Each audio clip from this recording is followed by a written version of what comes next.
who am I? Who is Gareth? Like I was just like a shell of a person before. My name is Gareth Shanthikumar. I live in Perth, Western Australia. I'm 24 years old, and currently, I would say I'm focused on doing a few different things in my life.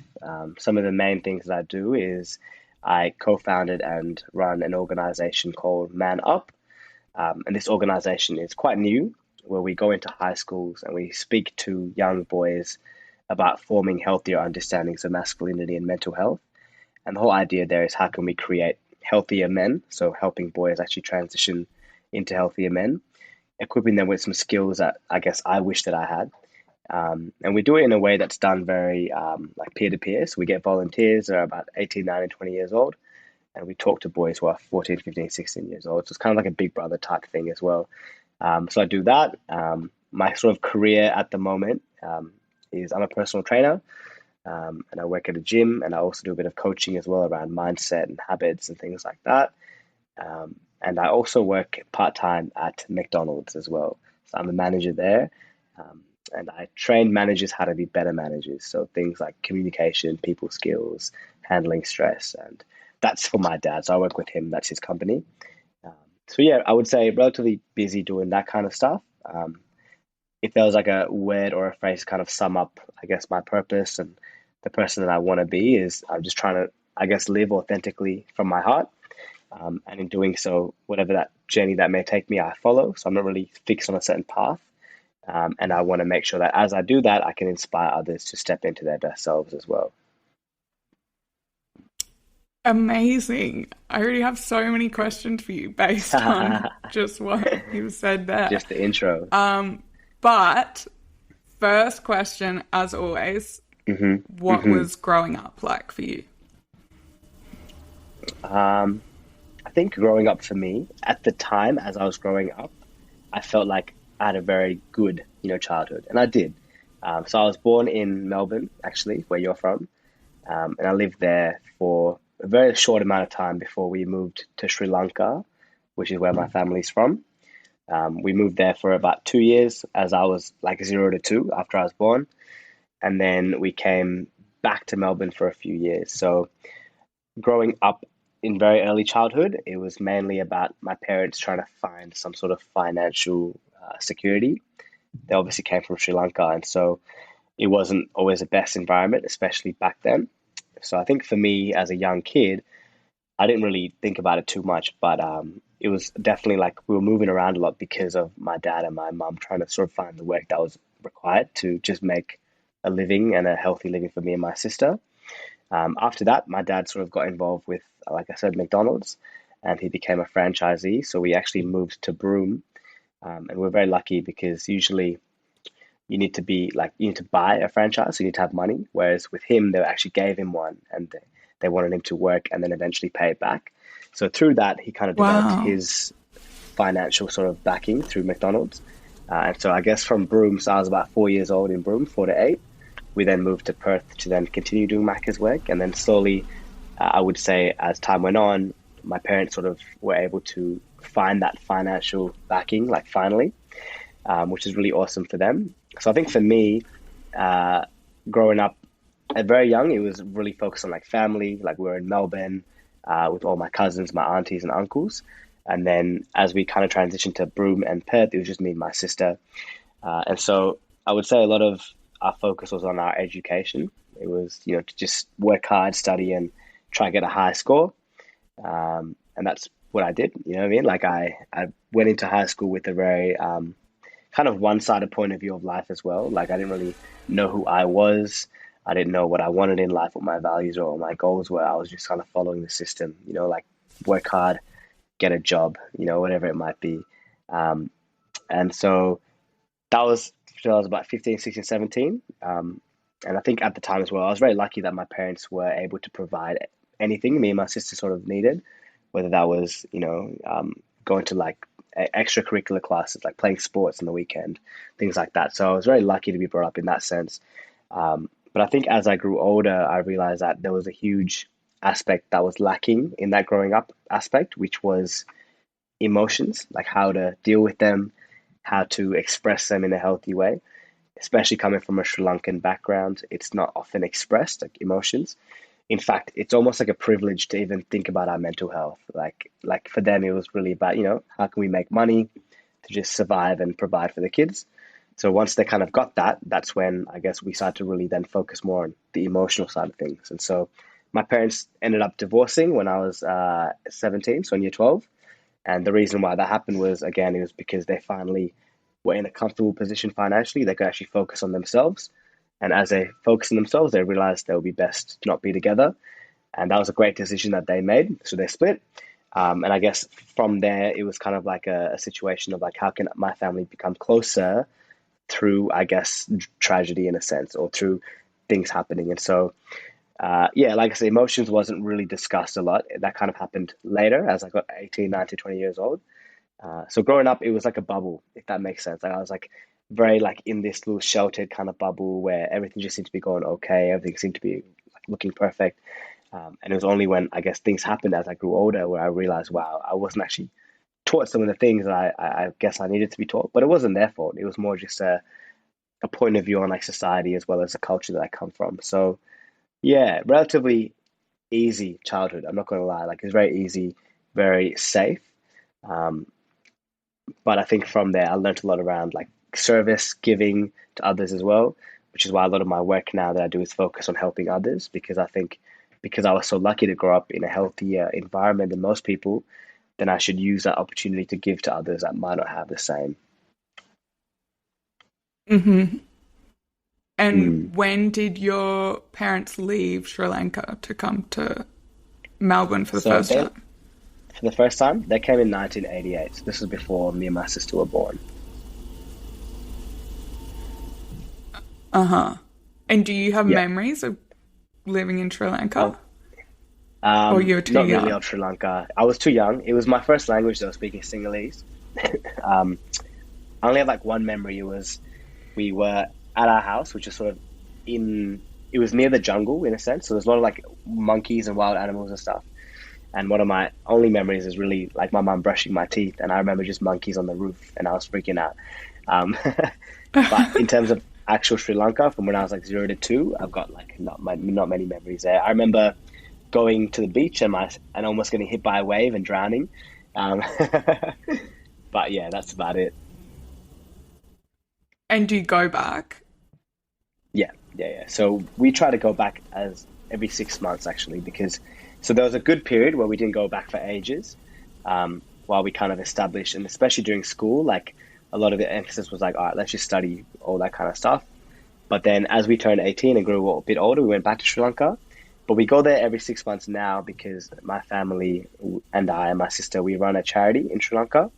So we help families in the rural regions where my parents were not from. This is a different region that was affected by the Civil War. So we help these families through like micro business grants. We give them opportunities to become self-sufficient.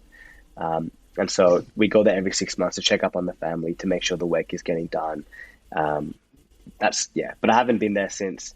Oh, actually, no. I went there in August this year when my grandma got a bit sick. But I haven't before that hadn't been there in a while since COVID hit, unfortunately. Amazing about the charity. What kind of businesses are they running mostly? So these areas are very rural, like I'm talking about not even running water type situation. So agriculture is the main sort of form of business there. So what we do is we provide them with things like a cow, a chicken farm, coconut trees, where they eventually will sell the eggs, the milk, the coconut trees, coconuts themselves, to sort of fund and provide it to the local area that they're from. So the idea is like they create like a little farming business within their own backyard because the land is quite big there, and then they sell it to local resellers, like the little shops that sell all the products. Yeah. Nice. And Broome, do you want to explain what Broome is for people who aren't So from Australia? of course, so Broome is more of a remote community in WA. It's definitely less remote now, but when I was living there, there was no traffic lights. Very like in the outback type vibe. Um, And I love But it Broome. had Like a its main sort of McDonald's. yeah, yeah. Well, its main sort of attraction is tourism as well as pearl farming. That's where a lot of like pearls come from in those regions. So my dad actually he got the opportunity to open up the first McDonald's there. So we were there when we opened it up and everything. So yeah, Broome was good. Like that's where I first went to school. First met my friends there. And I loved Broome. Like I remember Broome a lot actually. And it was good. It was a lot different to Perth. Like it was so quiet, so chill. Even though Perth is also a very small city, Broome wasn't a city at all. It was just a town. And I think when you're a kid, I was 4 to 8 years old. You only live life through like a bit of a fantasy, right? Like you're just chilling, having fun with your friends, going outside and playing, which is really good. And that's what I loved about Broome as well. There was a lot of outdoor, opportunities there, the beaches, the parks. Yeah. And did you have any issues fitting in, like in Broome, or then when you moved to Perth, or you were fine with the transitions?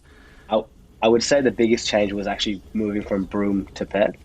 And I think the main reason being in Broome, it was almost like a big country town, but a lot of people come from out of Perth, out of Broome to live there, because there's a lot of businesses that happen. So it was quite multicultural.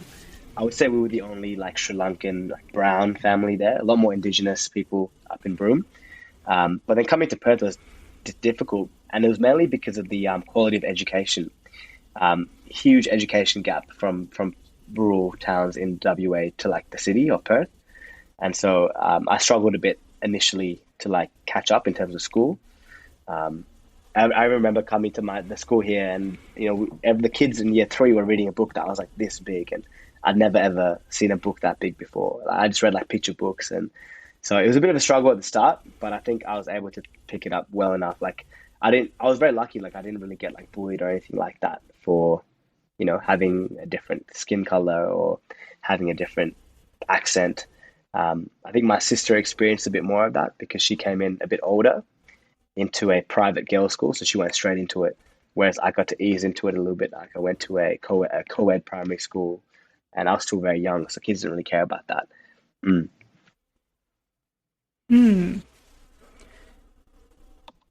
Yeah, that's interesting. Have you since experienced much racism or anything like that? Um, I think I have in a very like subtle way, um, but it's tough because I can't really say that. I can't really say confidently without like evidence or anything like that. Um, it's just like small things, like you might notice that people get led into things quicker than you do, and you're like, oh, why is that? But I honestly don't have a concrete example for you, unfortunately, with this question. Um, Race has never been like a real big issue for me. Unfortunately, obviously, like fortunately for me, it's been I'm very lucky in that sense. And all my friends are very multicultural as well. Um, yeah, I think, yeah, I can't really speak on this, unfortunately, for you, because I don't Yeah. really have any solid No, it's examples. just Yeah, yeah, it's of yeah, yeah. No, it's just it's interesting because everyone's experience is so unique, right? And you're the only person yeah, who can speak about it. I exactly. so we so we have been introduced by your friend who's also involved Yeah, with Man Up, who I was in yeah, India with, and I was there with my friend Neil, who's also been on this podcast, and um I asked him the same thing because he was talking about being like changing schools, going to a private school, having to wear the mm, uniform, and then being bullied, or kind of, yeah, mm, being teased and whatever. And I yeah, asked him if he's kind of experienced racism, and he said the same, like, not really, but yeah, that his brother had more. yeah, So, yeah, yeah. And that's the thing, because I think it does happen very like covertly, like subconsciously. And so it's never been like, I hate you, you brown, guy, or whatever it is. Like it's never that clear. And so it's hard for me to be like, I don't know if this is because of race or because of some other reason. Maybe they just don't like me as a person, my personality. Um, but it hasn't been clear enough. Like, whereas, I have an African friend who I've been with him when I've seen it happen to him. It's very clear, very obvious. So it's, yeah. what kind of things happen? Like name calling? Yeah, not even. So like just small things. Like I remember one time I was having lunch with him. We're just chilling out, and this random white Australian guy, he was very drunk as well, just like stumbles out onto the street, and he comes up to us, and we're just like chatting, having a private conversation, and he sort of like looks at my friend, and he's like, "Oh, where are you from?" You know, and my friend's like, "Oh, Australia," and he's like, "Nah, nah, nah, where are you really from?"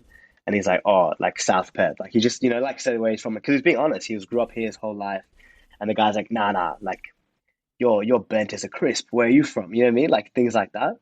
And then I was kind of getting pissed off as well. But my friend's like, "I'm from Australia, man. Like you can figure that whatever you want to be."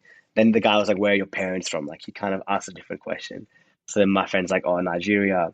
And then even the next thing he says, like, "Oh, I have a friend from Nigeria." Like just things like that is so like annoying, because like, why are you bringing it up? Just because he's brown, like dark skinned, you have a friend from Nigeria, does it all of a sudden make it okay to call someone like bent as a crisp? And you know what I mean? And that gets really annoying. And so I think when I saw that, I was like, yeah, look, he cops it on a daily basis like this, because it's happened multiple times when I'm with him, where people are just like, "Where are you really from?" Like, your hair looks like this, or whatever it might be. But yeah, I guess I'm very lucky that that hasn't happened to me as obviously.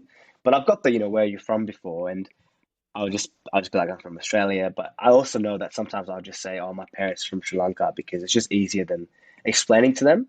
And I think there's a difference between like being racist like out like straight away, whereas they're more like subtle racism. I can't remember. I think it's like microaggression. I'm not sure the exact word for it, but it's something around when you make an assumption about someone because of their skin color, and you're not necessarily being racist, but it's like a comment that wouldn't be made if it wasn't for the color of my skin. You know? Yeah. I guess Yeah. I mean, yeah, obviously I can only speak for myself, but I'm a Hmm. very curious person, and so that's why that's the Yeah. first question on this podcast for everyone. Yeah. But it's also because I think, I mean, asking someone random on the street is kind of like, I just don't really like being spoken to by random people on the street, full stop, Yeah. Yeah. whatever it's Yeah. about. But Exactly. if you're trying to get to know someone, yeah, I guess it's interesting to know for me, what someone's cultural background is, because that Hmm. might, Hmm. it helps you Open up a discussion. understand yeah, and then you can Yeah. understand someone's Exactly. point of view, especially as it 100%. pertains, and especially with religion as well. And actually, yeah, I Hmm. want to Hmm. ask you that, and I want to get better at asking that on here as well. Whether you had any no, because I think, if someone comes from like a deeply conservative like Christian Yeah. family, Yeah. or if someone comes from like a really spiritual, like their parents are really spiritual, or Hmm. if there's yeah, if they, I don't know, there was none of, I don't know, it's like helps you understand why the For sure. person For might, sure. or, I if they're fully, Muslim and they don't drink or something. yeah, yeah, yeah. I fully agree. But I think it's just like, when the intention is like, "Oh, he's a dark-skinned person. Let me find out where he's from." Like, it's different. Whereas if you actually want to get to know someone, you can be like, "Oh, where did you grow up?" Like exactly the question you asked me. Then you can actually find out in a more real way, rather than, yeah, like, I'm not sure if you might have seen it, but yeah, it's a very annoying question we get asked all the time. "Or where are you from?" Because it's like they just want to know why we're dark, you know? Um, Yeah, yeah, and if that's a yeah, question, just be like, "Oh, say that," like I'd rather you say that. Why are you dark? Like where are you from? Like, where's your family yeah. from? They're, Yeah, they're basically saying, why do you look different when yeah, everyone, exactly. And because it's it's the like a first thing. homogen, yeah, Yeah, yeah, yeah, um, because I guess Melbourne is very diverse, especially in the city. mm, It's like there are a lot of Chinese people, there are a lot of Indian, Sri Lankans. yeah, So, yeah. but there are much fewer people of African descent. Right. But maybe that's changing a bit now. But is Perth, because in Melbourne, it's like, yeah, you wouldn't think twice if someone's kind of, well, from where I grew up, like my school was like, I think 40% Asian, or Right. like Right. as in Chinese. Yeah. Malaysian. So no one would ever kind of Question it. Oh, ask yeah. those questions. Yeah. But I Yeah. guess Yeah. if Yeah. Perth is a bit more homogenous, I'm guessing. Yeah, I would say so for sure. Not as cultural as Melbourne. It's definitely changing, but um, yeah. But also this guy that asked the question, like he was very like pub style, like Aussie guy. Like you can tell, like he probably hangs around the same kind of people. Like yeah,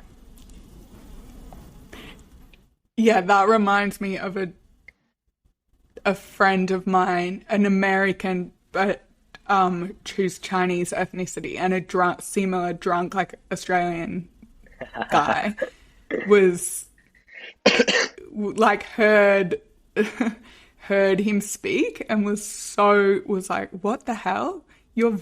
yeah, Your face doesn't match your accent. Like yeah, he was yeah. like so confused They that just someone make could have an assumptions. American. Yeah. Mm-mm. But yeah, I get it's just basically ignorance or like lack of exposure to different people, I guess. I guess so. Yeah, exactly that. Okay, so how did you end up founding Man Up? It's a big question. So Man Up was something that I started with a friend of mine at the end of 2019. And I guess my story really begins around 2017. That's sort of when I had a really difficult year, I would say mentally. Um, and it was difficult in a sense, like nothing exactly happened for it to be a bad year, but it was more just like I felt very disaligned with the person that I wanted to be, right? So this was my second year of uni. Um, I was sort of doing a degree that I was just doing it for the sake of it, didn't really have any passion behind it or long term outlook with it. So I was a bit lost in that sense. I was in a What was the relationship at the degree? it was an undergrad in management and marketing. Like it was just the broadest degree I could do that didn't lead somewhere. Like if I did accounting, that's you're an accountant. But when you do management, you don't become a manager like straight away. So I did that. I did enjoy it though. Like I enjoyed the concepts of it. I just didn't like studying and like having to do an exam and like memorizing things. Like that's not the real world, right? Um, and so I was also in a relationship with my first girlfriend at the time, and we were young and we cared about each other a lot, but it just wasn't a very like healthy relationship. Like there wasn't much. Well, for me at least, I didn't know how to communicate. I didn't know how to ask for my needs and all that kind of stuff. And as well as this, like I was kind of like really stuck with some of my friends. Like I wasn't sure that, like if I wanted to hang out with these people, and I was basically like, forcing myself to. So a lot of things were circulating in my head. And rather than talk about it, in fact, I didn't even know that I could talk about it. I just kept it all into my head. Um, and so, like very small at the start, but then as you keep bottling things in, the worse that it sort of gets. Like it eventually will explode or burst out. And so it kind of started really slowly for me, but I noticed, looking back at it in hindsight, like I drank like really like a lot on the weekends. I would drink until I would pass out essentially. And I had a really bad moment where I woke up in the middle of an alleyway at 5 a.m. just randomly in the city after a night out. Like I don't even remember how I got there. Just woke up and it was a morning, which is not a very safe thing to do. I used to get really angry and would like yell at the people close to me. I'd punch walls and I'd punch walls until my knuckles would bleed. And I think the worst point of that was I started to actually engage actively in like self harming because it was a way for me to just get this energy out without like talking about it. And it made me feel good. Like it was never like suicidal intent. It was more just, I need to vent, like get this energy out. Um, and yeah, basically like got into so many fights with my girlfriend and it just wasn't a very healthy relationship towards the end of it. And so it all came to a boiling point towards the end of the year, 2017, where I had to go to the hospital where my sister and my girlfriend like found out about my hurting myself and they got really worried. So they kind of took me in. And then a few days later, my girlfriend broke up with me. And like all this, it like just exploded in my face where I was like, who the hell am I? Like when this happened, because uni was about to finish. I still had no idea what I wanted to do. I was hurting myself, and I put a lot of my attention into the relationship, although it wasn't working. And so when I came out of it, or when she left, I was sort of left with like this question of like, who am I? Uh, who is Gareth? Like, I was just like a shell of a person before. And so I took a when that happened, like that was when I started to go into those darker thoughts, like the suicidal kind of ideas and all that stuff started really pondering my mind. But I was very lucky that I had a lot of people around me. Like they wouldn't leave my side. Like I was never alone essentially. Um, Went to see a psychologist and that helped as well. I saw like another coach. And basically I spent the next 6 months, I took a break off uni, spent the next 6 months just trying to really focus on my healing, right? Like get over the breakup, find out who I was, like answer that question. And so what that looked like was I started going to the gym. I started eating a bit healthier. I started hanging around friends that I felt comfortable talking to because when all this happened, I was forced to talk to them because they were like, guys, like what the hell is going on? Like, you know what I mean? Like talk to us. And because I was in that lowest point, like talking was literally like the only way that made me feel better. And so 6 months kind of goes by and I slowly start to heal. Obviously, I'm not 100% better, but I'm a lot better than where I was 6 months before that. Um, and I finally kind of figured out like the person that I was. Like I actually knew myself a bit better. Like I knew my values and I knew that I wanted to make an impact on this world in a positive way.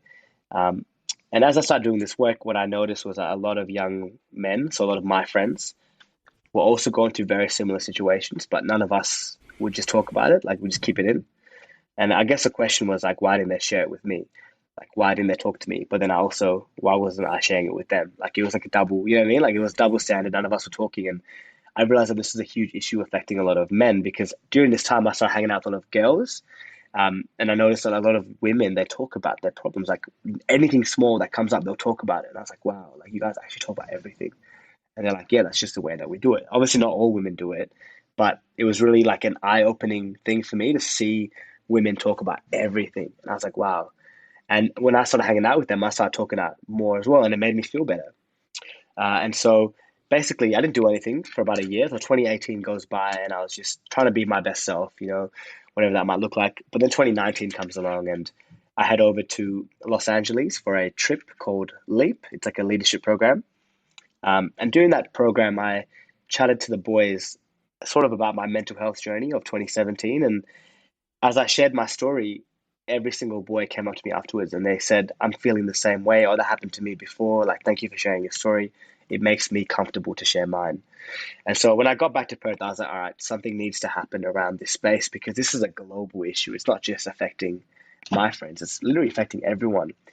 And so I did this unit at university that allowed me to sort of work on any sort of ideas, like an entrepreneurship unit. And it was mainly just to get like credit points. But in my head, I was like, I actually want to take this to the next level. So I really gave it all in this unit. And during this time, I met up with my co-founder, Hasib, and he started chatting with me. And I told him about this idea that I was working on. And he said, can I join you? And he's like, I was like, yeah, let's do it. And so I came from it with a mental health kind of angle.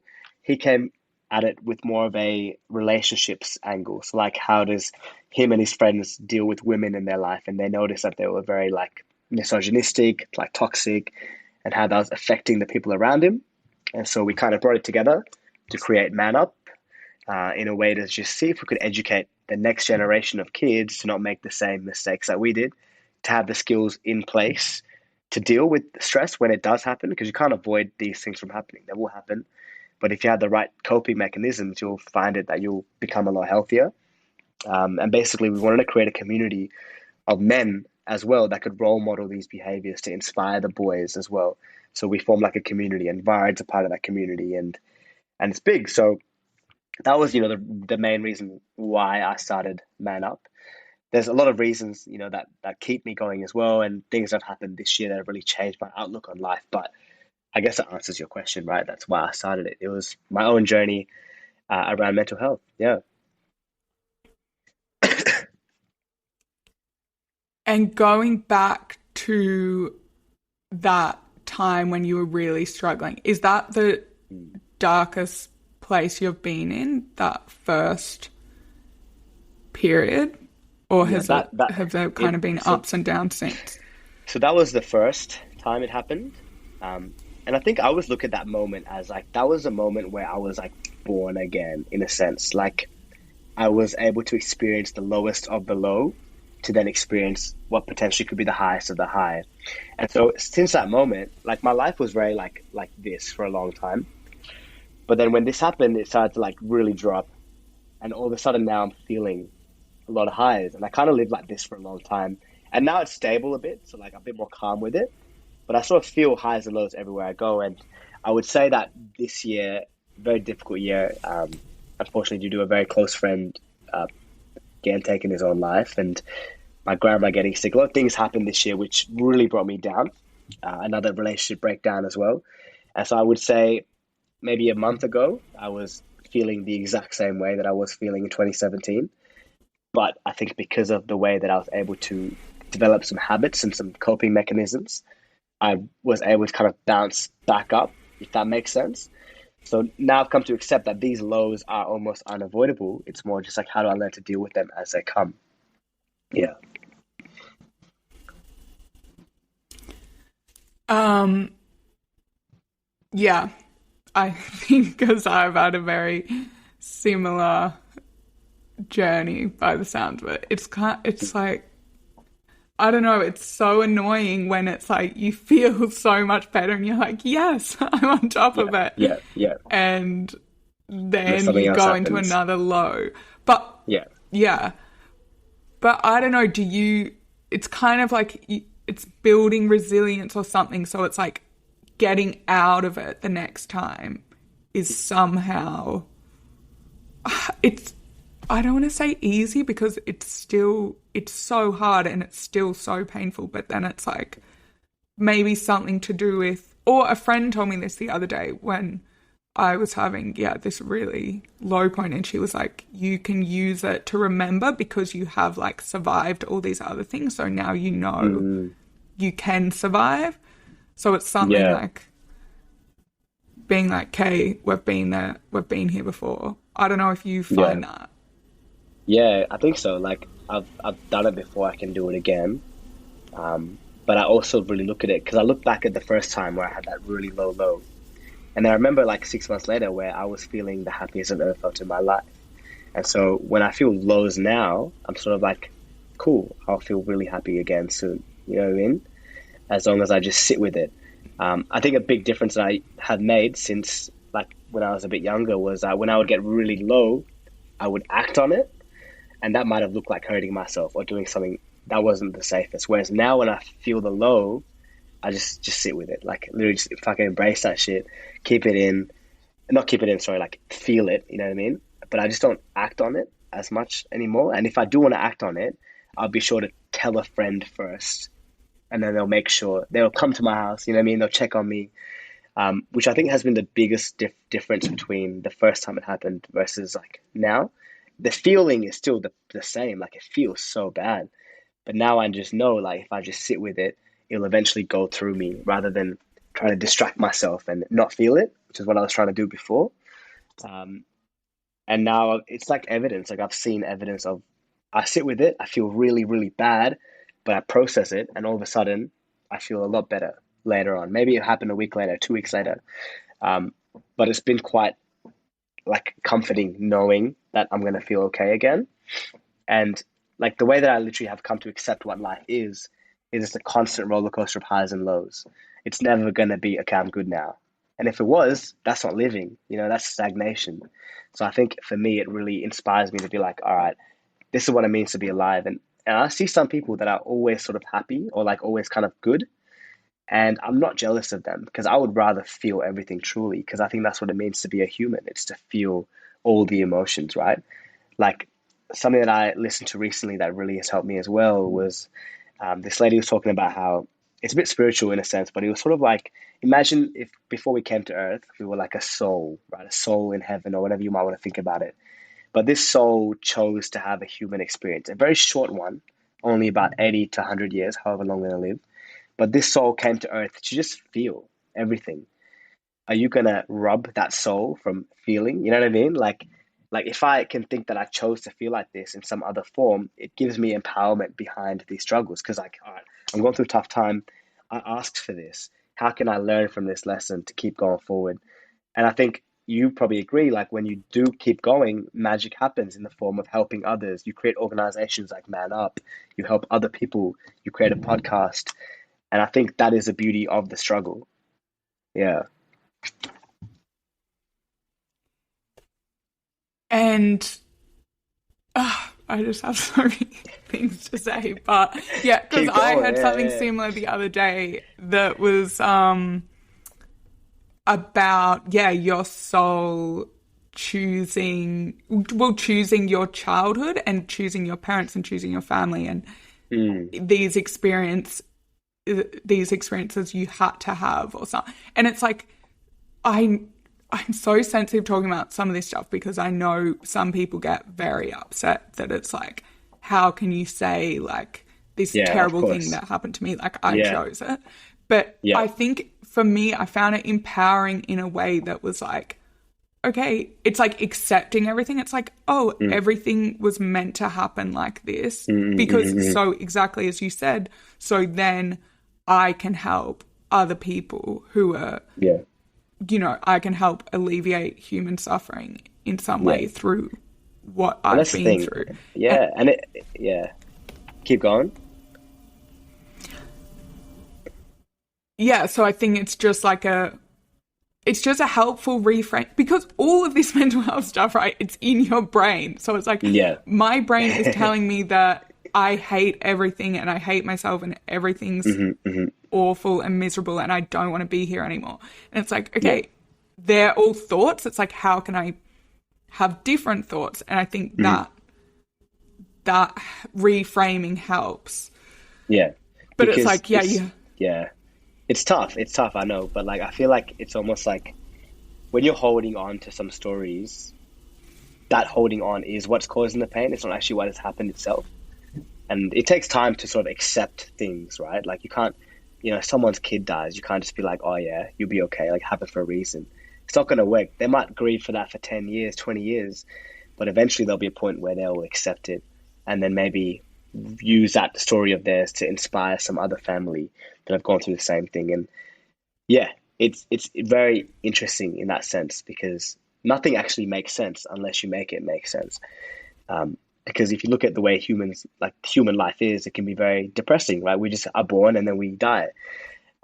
And I think with that mindset, you can really drive yourself insane. And so now that I look at it, I'm like, okay, I'm gonna die one day. Fuck it, let me live. You know what I mean? Let me do whatever I can to make every day count, including the shitty days. Hmm. Mm, And going back to when you first started, yeah, getting angry and drinking and mm, self-harming, hmm. and then your sister and girlfriend at the time intervened, Yeah. did you have was there any shame around what you were feeling? Yeah, so much shame. Like it was the worst feeling. In fact, it was like worse than the fact that I was like doing this thing to myself. It was like the shame around it, because like I said, mental health wasn't really spoken about, especially from my culture as well, but it's everywhere in the world. It's not really a big thing to talk about. It's becoming more aware now. But I think when you're going through it, it's still you're going to feel that shame of like, oh, I'm struggling. Whereas, as a man, drinking is way more acceptable than talking about your feelings. So I guess the drinking was very disguised. Getting angry, again, it's easier as a man to get angry than it is to cry. So it's acceptable. But I think I really felt the shame come in when I saw the way that it hurt the people around me. Like when I saw my friends crying about how much they cared for me, that was tough. When I saw my girlfriend see me at my worst and seeing her face when I like pushed her away, you know what I mean? Seeing my sister breaking down in tears at the fact that I was hurting myself. Like I think that was what really it brought me like guilt of hurting other people, if that makes sense. And that was like even more painful than the shame of like being able to talk about it because I saw the consequences of my actions, right? And I think all too often when we're in that state of mind, we don't see the consequences. We just like blind eye to it. But like I said, I was very lucky that I had these people that were right in front of my face, and I can actually see the fact that I was about to throw this all away if I didn't do something about my life right now. Um, yeah. And they didn't make you feel like, it sounds like, yeah, you had amazing people around you who really wanted to help you and didn't make you feel more shame, I guess. Because that can, I think that's an issue, I think, especially with self-harm. And I'm about to publish an episode of someone from a crisis text line charity over here who talks about self-harm, because I really wanted him to like explain, in that I used to volunteer for this training, and all I learnt so much, Yeah. because even though I've experienced suicide of my brother, I had never really experienced or understood self-harm. Like, obviously it's like you hear about it or you might see someone with scars, but to have him explain, yeah, that especially when it's not to do with suicide, it's to do Suicide. with Yeah. what you're describing, like needing to get pain. It's like you're experiencing so The much pain, you pressure. need Yeah. a release. And he's Yeah. explaining how they actually have to advise, and stuff that might seem, and I even know that this might be misunderstood, because he's explaining how it's helping people get like access to cleaner, if they're going to cut themselves, it's making sure they doing it safely, which some people might be Right. like, oh Okay. my God, that can never Wow. be Yeah. safe. Yeah. But Yeah. it's Yeah. like, I've yeah, I've but never heard of that. infecting Yeah. your, yeah, well, it's Mm. like if you're, I guess it's the same with injecting. There's a Mm. safe Mm. way. It's like the Yeah. safe injecting sites, because if you're Hmm. using something that can cause an infection and then you can die, Yeah. versus transitioning to something safer until you can transition to like elastic bands, and Yeah. yeah. So I'm interested in asking you how you made that transition of that Mm. energy going into Mm. hurting yourself to then being able to Not doing sit it. with it. Yeah. Yeah, because I imagine that For doesn't just sure. happen Yeah. So, overnight. yeah, and in terms of, I guess, the question around the shame as well. So when I was self-harming, I would hide it. Like I'd pretend it was like my dog that scratched me or I got hurt at work because I was again scared to share it with people. I think when people found out about it, there wasn't shame. There was more so like they were scared. They're like, "Oh shit, like, this is serious." And again, that depends on the background you come from. You might come from a family where that is shameful. I was just lucky that that wasn't the case for me. Um, but I think the transition for me. So you ask a really good question. I diverted that energy into physical activity, into the gym, into boxing, and so I released in that way. And that's why, like, I'm a PT. I use my body as like a way to sort of like express a part of my personality in a sense as well. So that's why physical exercise and the gym has become such a staple in my life because it's the same release of that energy, just done in a slightly healthier way. And obviously, there was a point where I would say exercising in an unhealthy way as well. Like I would push myself really hard until I was exhausted. But I think as I matured a bit, that became a bit calmer. But I think, yeah, like you said, it's harm minimization. It's not getting rid of it. It's just replacing it with something that's a bit safer. And for me, it was boxing. I started punching a bag. I actually went to classes, learned how to use that same energy, but in like a healthier way. And that changed my life. Like literally helped me so much. Even like sprinting, like running fast on the treadmill, because it's like that really quick release. It's the same thing.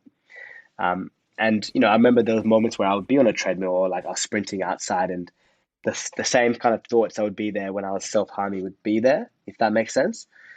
But at the end of it, like I'm so exhausted, I wouldn't even want to hurt myself because I'm just tired. And I think that was a really helpful thing to do. It was like whenever I feel like this, let me go to the gym or go exercise and use this in a healthier way.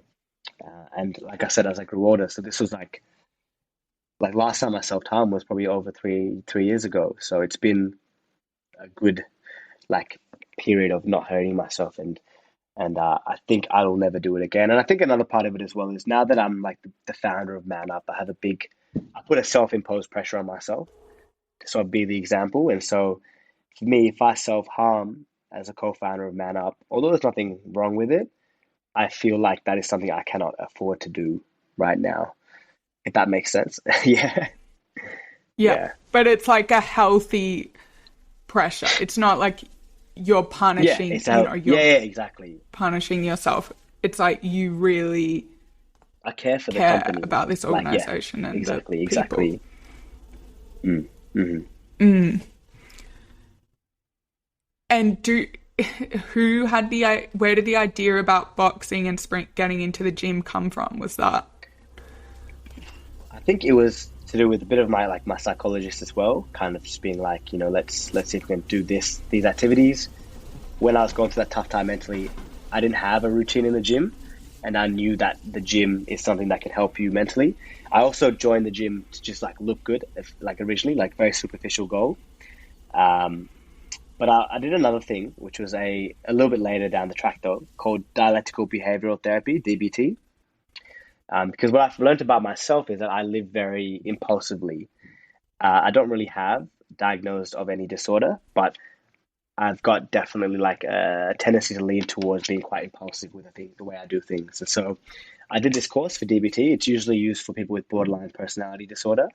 But I did it just to sort of like, I was curious. I was like, let me see if this can help me. And what I learned from that course was there were two things that I was already doing in my life that actually was helping me. And that was one was doing things like cold showers. So I was really like shocking my nervous system. And that changed the game as I do well. that. Yeah, exactly. And the second thing was practicing mindfulness. So actually dropping into my body. So especially when I'm having those really, impulsive kind of moments, how can I just pause and take some deep breaths and then go into my body again and just listen and just focus and calm. And so I meditate every single morning because I know that it's something for me that keeps me on track to becoming the better version of myself. I don't think I'll ever get rid of that tendency that I have, the impulsiveness and the self harm vibe. Like I'll never get rid of it, but I'll learn to deal with it in a healthy way and actually use it as a superpower because impulsiveness can be really good sometimes. It can drive things, it can get things done, you know?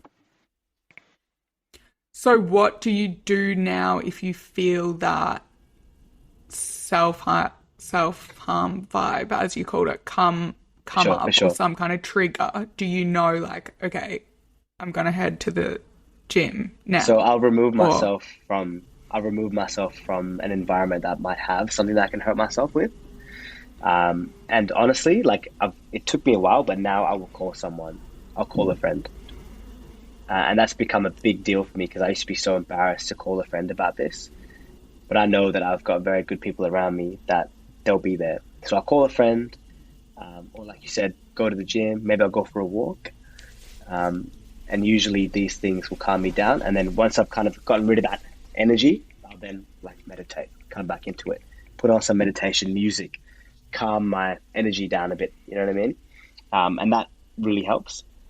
And I also like another thing for me is like I keep promises. So I made a promise to a very close friend of mine that I would never self harm again.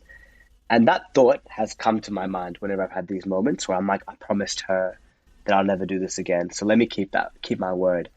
Again, not many people can do that. Like that's something that I'm pretty good at, like keeping my word, like promises. But for me, that is important enough. Like it's like self accountability in a sense. Um, yeah, and when you call a friend, will you tell them the thoughts you're experiencing? yeah. And then you'll just Say kind of I'm have not. a chat. I'll just be like, I need to talk right now because I'm not feeling too good. My thoughts are spiraling. I said something like that, and they understand what that means. Um, and basically, they'll just be like, "Oh, what happened?" And I'll chat to them, and by the end of the call, that feeling is gone, which is really amazing. You know, and the thing And is, are like, I you know able, that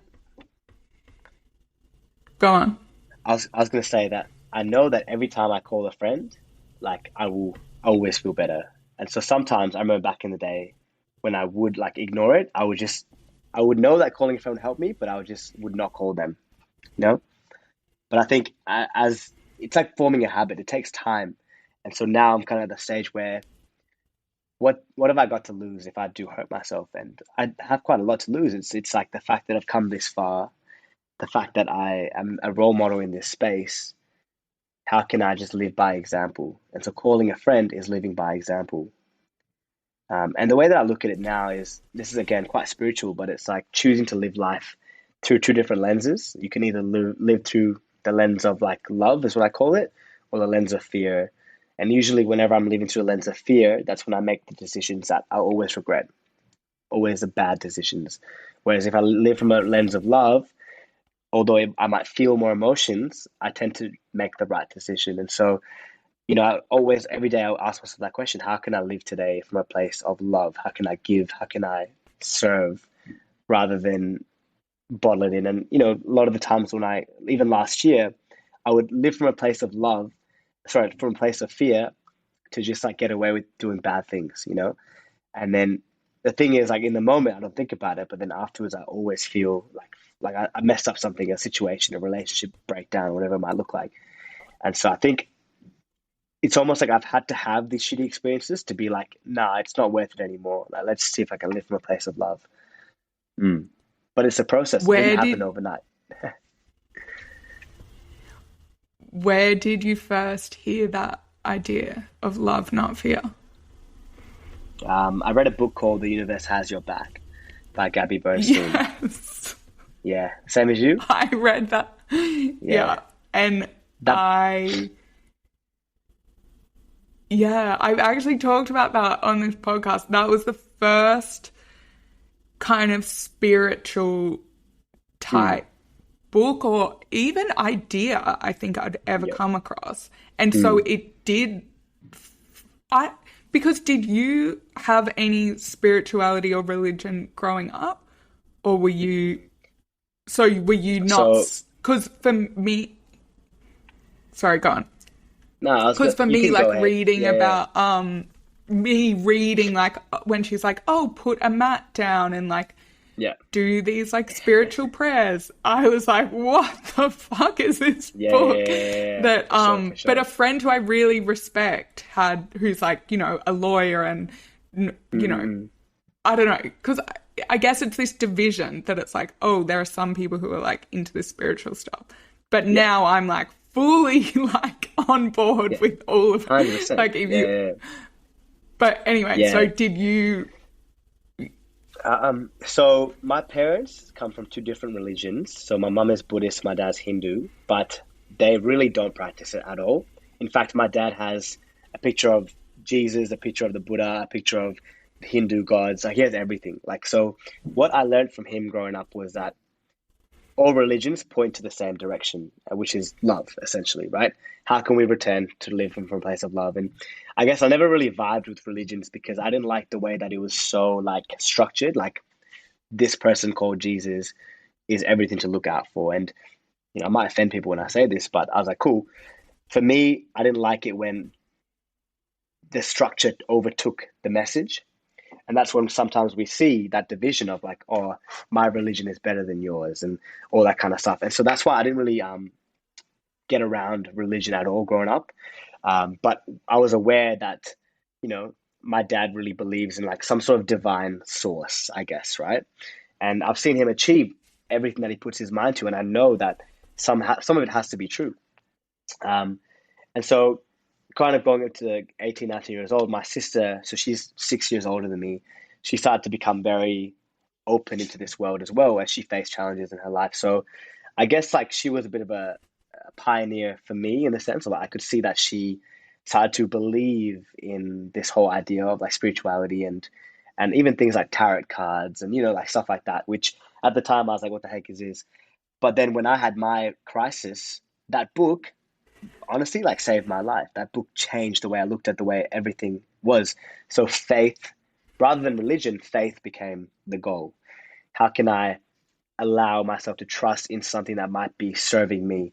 And it makes sense, right? Like you said, like if you can start to believe that everything's happening for you, there's a path set out for you.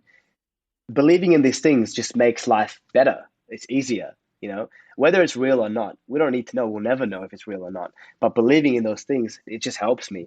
And so I guess that book opened, like I was already kind of open to it, but that book really made me realize, wow, there's actually a way to do it. You know what I mean? Like a way to kind of call it. And that word was love. And then, from there, I really started looking at more books by her. other podcasts, artists, people that talk about the same message, and transformed the way I lived my life. And I really liked that it was quite flexible. Like you come to your own understanding of it. It's not like you have to go to church on a Sunday and do this and say this prayer. It's your own thing. And I think that was really magical. And that's something that I'm still trying to, like, I'm quite alone in that. Like, I don't have many friends that believe in this sort of stuff as me. But I think it will happen with time, you know, as my friends get older, as they go through challenges as well. But a lot of my sister and her friends, they're very on board with this. So I speak to them about it as well. Amazing. Yeah, I'm so similar because I read that book 3 years ago and it was like, then it's similar to what you're saying. Like after my lowest point, like about 6 months later, it was like, then I felt amazing. It was like, Yeah. my life is so good. Like I was just so relaxed. Like Yeah. I wasn't even like doing anything. I was just Just enjoying chilling. life. And Yeah. yeah, and I would write down every day like love not fear and really be focused on Hmm. that. But Hmm. then yeah, more recently I'm really searching because it's exactly as you said.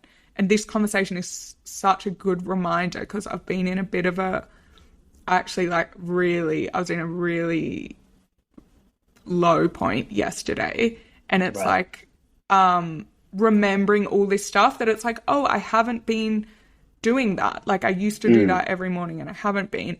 But it's that thing that you're saying, like I feel like when I'm reading this, it's like, oh my God, I'm so connected. And that's part of the reason I started this podcast because it's like, I want to like spread these ideas and connect with these authors and Hmm. Hmm. everything like that. But I then was like, okay, I want to find other people because yeah, it can feel quite lonely when I'm like, I believe in the universe, and it's like, The universe. who else Yeah. wants to talk about this stuff? Yeah. Yeah. Yeah, Yeah. and then that was my like Varad will tell you in India, I was like going to every monastery, like wait. He was like so worried about me because I was going to this one by myself, like at like 5 in the morning or Oh, something wow. with to but then it was like it's not necessarily there either. Like that was this Mm. thing of like, oh, maybe I need to just go and join a monastery. But then I saw the same thing. It's like, oh, this isn't that different to like, it's these people don't necessarily believe in this higher power. It can also become exactly as Mm, you're mm, mm, mm. explaining with religion, where it's just this kind of rituals and set things that you follow these rules and it's like a Yeah. disconnect from faith. Mm. Oh, huge, huge disconnect. Because I know so many religious people that are not spiritual at all, and it just defeats the purpose. You know. Yeah. So do you have practices every day where it's like Mm. so you meditate, but Yeah. how So else do you yeah, for sure. yeah, So stay I think, I connected, I think, guess? I think, and you said it really spot on. Like you notice that when you stop doing those things, you started going back downhill again a little bit. And I think me and you are similar in the sense of like we've kind of hit this stage of life where we're either going to go up and down, but it depends on the things that we do every day. And I remember speaking to some of the boys at Man Up, and I was saying how to do life, like to live healthily, it actually takes work. You don't just do nothing and live a healthy life. If you want to live a fulfilling and healthy and nourishing life, you actually got to do work every single day. And that's why I always say, like, the quality of your life will be dependent on the quality of your days, right? Like, what can you do every day to help create a good life? And so, yeah, I meditate every day. It depends on how much time I have because I'm a PT. I wake up pretty early, like 4:35 a.m. in the morning. Um, and I will spend about 45 minutes meditating still. So I do like a mindfulness meditation, which is headspace. And that's the whole point of that is just to build that muscle of mindfulness where I just observe my thoughts. I don't stop my thoughts, I just observe them. And then the second part of my meditation is sort of like a visualization where I go through like things like gratitude, like what am I thankful for? And I try to really feel the emotion of what I'm thankful for, like and actually feel thankful in that moment itself. And then the second part of that kind of goes into looking at experiences or emotions I want to feel as I approach my day and as I approach my future life. So joy, peace, gratitude, and love. How can I feel that today? Um, And then the third one is sort of like a breathing technique. It's like a Wim Hof breathing. Um, 10 minutes to I just did like that this build up some morning. adrenaline. Yeah, there you go. And it really is really awesome as well. So I do that every day. Sometimes it's a bit shorter than that. But essentially that's like my number one thing I do when I wake up. It's before I check my phone, before I do anything. It's that.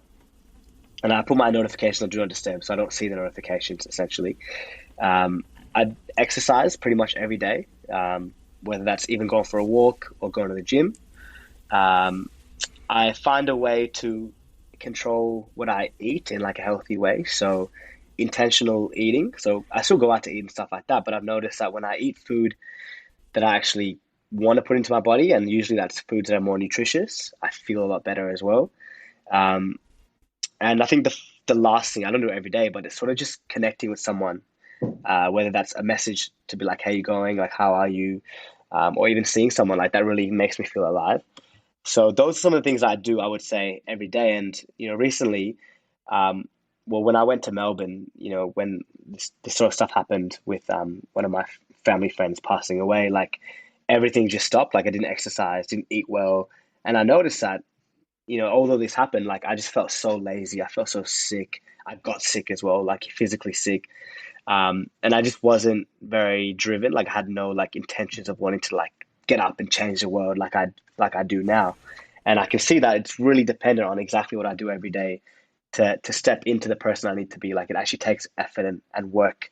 I can't just expect it to happen naturally. Mm. Oh, sorry. And the last thing as well is sleep. I make sure I prioritize my sleep. So I'll try to get a minimum of 7 hours like every single day. I'm sorry about the family friend you lost. That's okay. Thank you. Yeah. It was, yeah. I was just gonna say it was a difficult time. He was like younger than me by 1 year, so 23. We're very close. Grew up together. I just lived in Melbourne, and I was literally there on a holiday 3 weeks before, and everything happened. And I remember I was even chatting to him about like mental health and all this kind of stuff, and it was very hard to kind of pick it because he seemed like he was getting a lot of help. But the thing was, he wasn't depressed. It was impulsivity. It was like a moment of fleeting thoughts that was triggered by alcohol. Um, and so, yeah, when that happened, that really did shock everyone, like my whole family, myself. I got very angry at myself as well for not being able to like recognize it, the fact that I was running this organization, Man Up, and talking about this in Perth, I wasn't able to help, this person that was so close to me. Um, but I think, what it really taught me was that I just I gotta live every day like it's my fucking last, you know what I mean? Like give to others as much as I can and no point like dwelling on it. And so it's been a big lesson for everyone in our community as well. Like how can we be vulnerable? How can we just share? Because that vulnerability can potentially save a life. Yeah. And I was going to ask well, first, quick question. What do you use to do the visualization, the second part of your meditation practice? So it's no app, it's just I put YouTube music on, like a meditation music.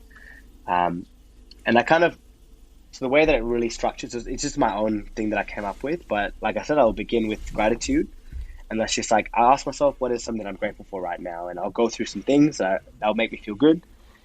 Then I'll go into looking at again very spiritual. I start to sort of see myself embodying love and like it spreading throughout my body, and then spreading outwards into like the world and the community, and lifting up people around me. And then I then ask myself, what are the emotions I want to feel today? And every day it's the same four. It's joy, peace, gratitude, and love. And I go through each of them one at a time. So I'll start with joy. What is something in the future that I want to do to make me feel joy? And I might imagine myself, hanging out with some friends or completing something that makes me feel good.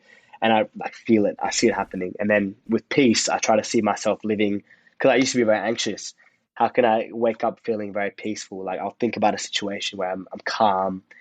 I feel like my life is like figured out. I've got it all sorted. Gratitude. What can I be grateful for in the future? And that might be, for example, like uh, I'll be grateful. So like for example, last night I might have gone to bed being like, I can't wait for this call with Delia. Like I'm going to be so grateful for this opportunity to share, and I'll actually feel it, think about it. You know what I mean? And then love is essentially, I've put the focus onto the people around me and myself. How can I feel love for myself? How can I feel love for my loved ones? And I really envision scenarios where I'm hanging out with them, whether that's like Christmas or parties or things like that, where I feel them and see them. And then I, yeah, that's basically the way I do it. So it's quite like my own way of doing it. Like, there's no like formula or anything like that, but it served me well. Amazing. Hmm.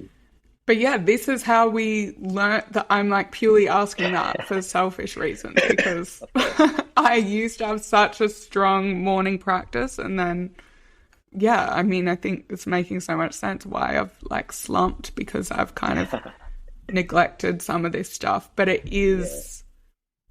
it is just, this is why it's so important to talk about this stuff, right? Because so many Hmm. people struggle with this stuff. There's Yeah. shame involved. You feel like, I don't know if you ever feel like this, but it sounds like maybe you've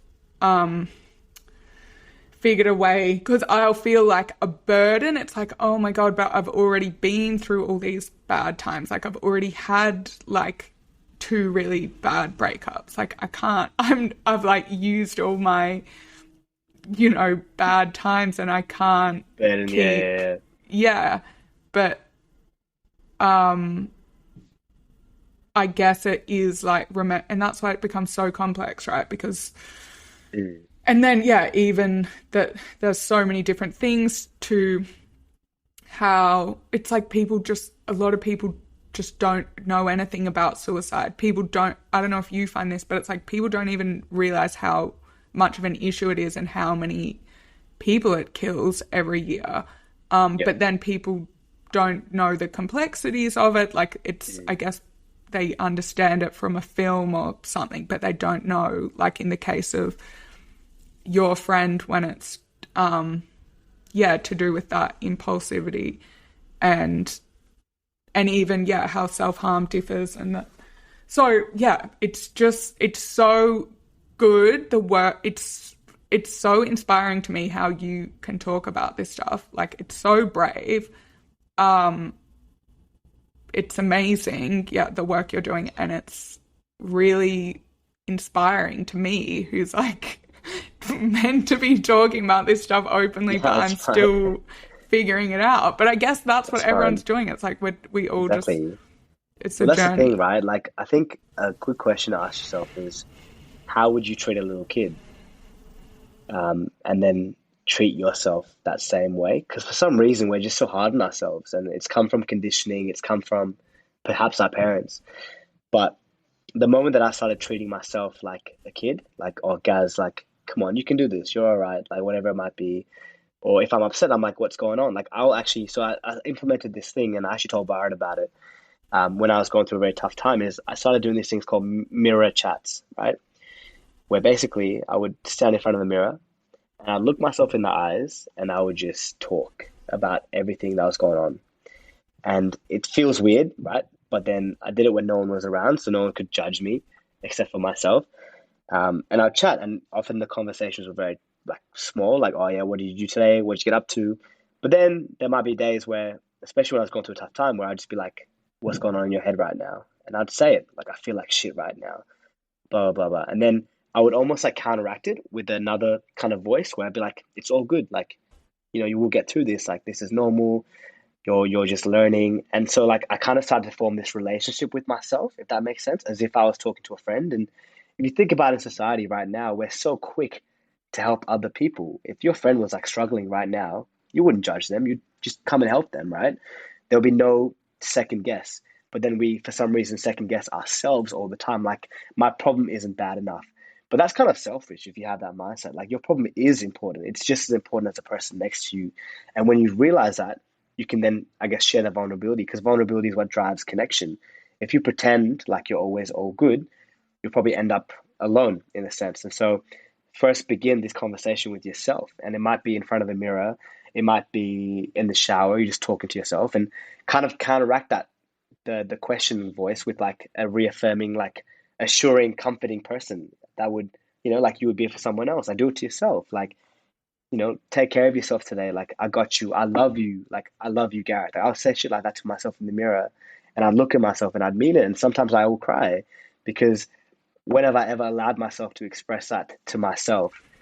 And I think all of this, like all the work that I do around like these habits and discipline, and the only reason I do it is because I'm doing it for myself because I love myself, if that makes sense.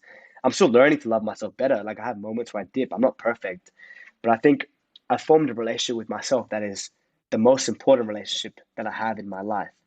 And once I can give to myself fully, I can give to others better. But if you're trying to give to others and you don't love yourself, it's always going to show in some way. People feel the energy. Um, but it's a process. It takes constant work, Yeah. I don't know if that helped or anything like that in that sense, but Yeah, yeah, you yeah. shouldn't, yeah,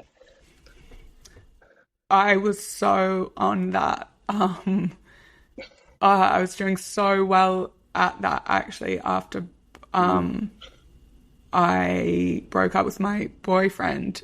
And yeah, yeah, that's another thing I've neglected. I was really yeah. like doing the, yeah, like hand on my heart. Hand on It's my like, heart. Yeah. it's amazing. Yeah. Hmm. And that I actually, for people who think this stuff's weird and can't get into the spiritual stuff, it's like actually from a science perspective, it releases, I think, Mm. oxytocin. No, Oxytocin. I don't Yeah, know. yeah. Yeah, it is oxytocin. Yeah, yeah. Yeah. And so it actually, it's like amazing. If you put your hands on your heart, it creates this feeling in your body. And it will Yeah. like, if you look in the mirror and speak to yourself in a kind Mm. way, it's like amazing. Okay, I Yeah. need to go and do, I have so many things I need to go and do after this Yeah. podcast that it's just But it's like good though, these, because yeah, it's a thing. process. You don't just do it once and you're all good. It's literally like, how can I keep doing it every single day? Hmm. And did you, we can wrap up in a sec, but I just wanted to Sure. ask as well if you, with this journey, Mm. and when you started speaking openly, Mm. did you ever have doubts of like, or when you started doing something new? Again, this is like purely a selfish question, but it's like making TikToks and things like that, or like Right. not going down the path that maybe you thought you would go down. Did you ever doubt yourself or like, oh my God, why am I doing this? Why can't I just do like a more normal path? Yeah. 100%, 100%. Like, even to this day, I still look at the people that I'm surrounded by. Like, most of my friends are doctors, lawyers, engineers, dentists. There's no cap. Like, every single one of them is some professional degree.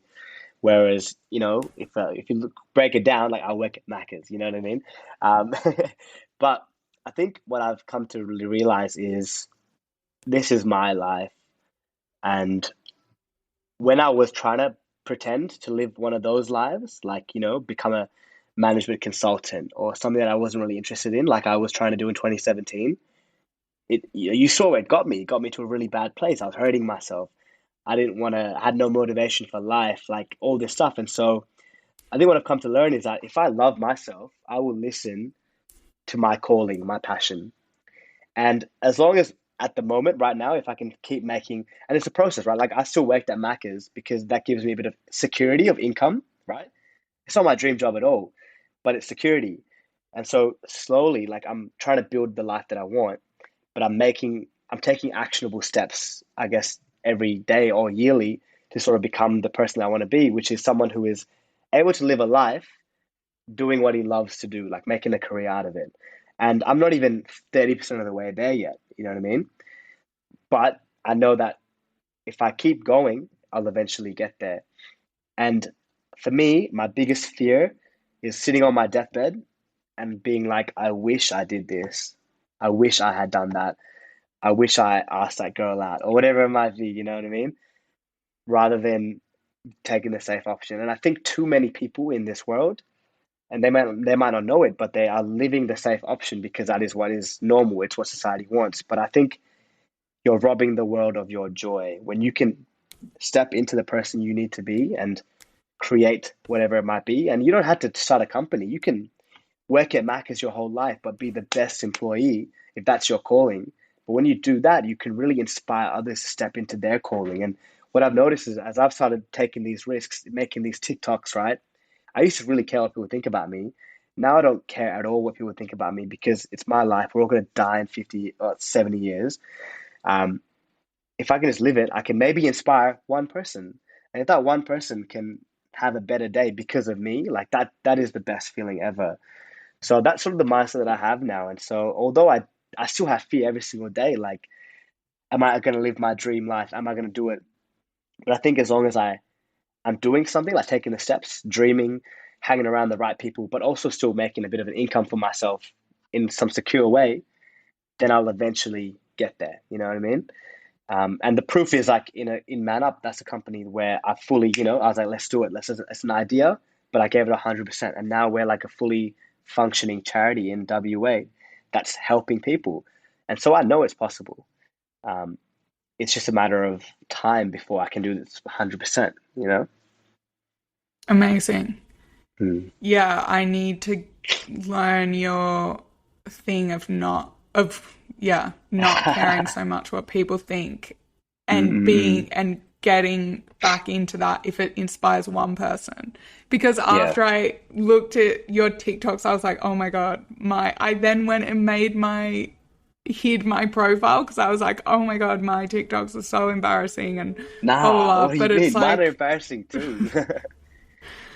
yeah, Because it's you just, literally see people on TikTok that are making money for doing the dumbest thing because there's always going to be an audience. So, you know what I mean? Like, you could literally do whatever. Someone's going to find it entertaining. yeah. Yeah, I need to channel that. But But I yeah, don't I think you should guess it's force it. return. Yeah. Like, Yeah, allow it but to happen. Yeah. yeah, and it's returning to exactly as you're saying, like, yeah, the kind of deeper purpose of your life. What's the point? We only have this limited time on this planet. Like, what are we going to do with it? Mhm. Another thing as Um, well I might add is, sorry, I just want to say, like, the people you hang around with will also really determine the quality of your life, I think, as well. Because if you are, like, even my friends who are doing these professional degrees or whatever it might be, I'd be sure not to spend too much time around the people that are not very goal driven or like passionate about life because I'll become like that. And that's happened before where I've spent a lot of time around people that are just doing the normal thing, I would say. And there's nothing wrong with that. But I noticed that when I hung around them, all of a sudden that fire in my heart just became less. You know what I mean? Whereas if I hang around people that are also trying to do big things or follow their passions, follow their dreams, I feel motivated to do the same thing. mhm. Yeah. And I guess That's a, on a yeah. subconscious level, that's probably why I'm doing this podcast to Hmm. connect with people who, yeah, are like There you keep that go. fire in my chest. Yeah. Yeah. Um, on the Macca's thing though, Yeah. you would be learning like managing people, working in a business, like in a franchise, get being exposed to like you're working in this is real life, right? This is how the world works. This is Hmm. how Hmm. like you would be learning so much and yeah, getting that stability. Like that's another I think really important thing with this mental health thing, which is like, those things that it's like these basic things like tidy your room, but it's like Yeah. extends to like being responsible for yourself. It's like earn an income so you can Yeah. afford to turn the heating on and you can afford to feed yourself. It's like Hmm. these Hmm. are the things that are so important, like internally, that I think, yeah, all that external stuff of like, oh, this job and this salary, it's like, because I was in that world and that's when I became depressed. Like I was doing this Yeah. job that I was like, I'm so good, but it was like all ego driven. And then it's Yeah. like, that's not what makes you fulfilled. And there was someone else was on this podcast actually who she's amazing. She's such a driven person, but she started at McDonald's as well, and then like worked her way up and was doing all the managing stuff as well. And But she talks about how she got that job because she'd read so many books of like entrepreneurs who had started there. And so it was like she did it as that's like the thing to do. So yeah, it is. It's cool. It definitely has taught me a lot around discipline, but more so around connecting with people that come from different backgrounds as well.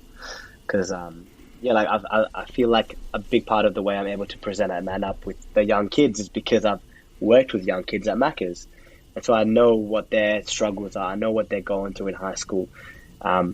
It's a different generation as well. So I think Macca's has really humbled me, and that's why I still continue to work there and help out my dad, because like it's given me a lot as well. You know what I mean?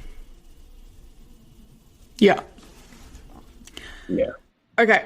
Last 3 questions. I don't want to take up for sure. your whole evening. Well, first, is there anything else you want to say before I ask the last 2 questions? No, I think these have been really great questions, and I'm glad that we've kind of gone. I like that there wasn't a script. We just chatted and went into like some of that spirituality stuff, and I've realized that you're a lot similar to me, which is really amazing to meet someone like that. Okay. So we already kind of discussed I usually ask people if they meditate, but we kind of covered that. So, and we have covered a book that had a big impact on you, but is there another book that had a big impact on your life? Yep. It's this book called The Power of Now by Eckhart Tolle. And that book is, again, quite a spiritual book. In fact, it's almost like the next level of The Universe Has Your Back, because it's quite hard to like digest. So I had to read it twice. But that book really kind of opened my mind into realizing that everything that matters is happening right now. And if we can learn to tap into just the present moment, we can really alleviate a lot of our anxiety and fear around the future and our depression around the past. And when you live from the present moment, that's how you can create. That's how you create good things. It's when you're in the moment, manifesting, feeling everything right now. So that book was a very good one for me. Definitely changed the way I saw kind of spirituality and just like time as well. Like it made me realize like, wow, time almost like doesn't exist, you know? And that's a big thing to like realize as well in a society that's governed by time. Yeah. Have you read A New Earth as well? I've got the book. I haven't Eckhart finished Tolle's it other yet. book? Yeah. I haven't read it fully, yeah. I'm the opposite. So I read A New Earth after Oh, really? Universe Has Your Back. And that book for Right. me was like, oh my God, because everything with religion we were talking about, he says exactly as you were Yeah, saying, it's like all exactly, yeah. religions are saying the same thing. It's like all about, love, and it's like the same message.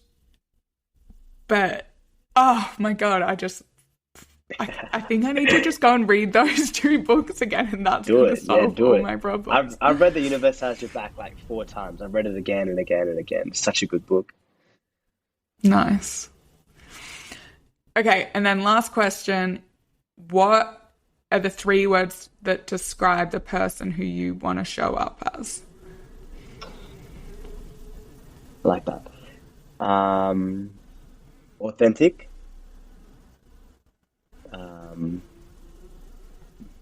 committed, and relentless. Yeah, Nice. I like that. I like that. Cool. All right, we're done. We're done. Thanks Awesome. so Well, much. oh, anytime. I had a really good conversation, so thank you for that. Time flew. That was an hour and a half, and it just went by. I know. I would love to learn more about Man Up, but maybe that's a That's cool. conversation for another time. For another time. That's it. Well, you got me now on Facebook, so you know where to find me. So Amazing. awesome. Well, thank you. I Oh, hope and you do you feel. want to Oh, sorry, yeah. I was just going to say, do you want to promote any of your socials or how people find you or how people find Man Up? And I can put it in the Sure. description as Do you well. want do you want me to send you that, or do you want me to just say it right now? I guess you can do both. Okay, I'll do both. or So whatever you prefer. actually, so our man up handle is man underscore up underscore WA. And my personal handle is Gareth Shan, GarethShan underscore PT. Um, and that's where you can sort of learn more about me, what I do, as well as our organization. It'd be great to get some support, especially for Man Up as well, because we're quite new. We're trying to change the world slowly, so Nice. too easy. What were you saying? I cut you off. I was just gonna say, I hope you're feeling better soon, and after this conversation can, instill some of those habits that you knew make you feel better. Yes. Thank you. And to anyone else who's listening, that's their sign as well to go and do that.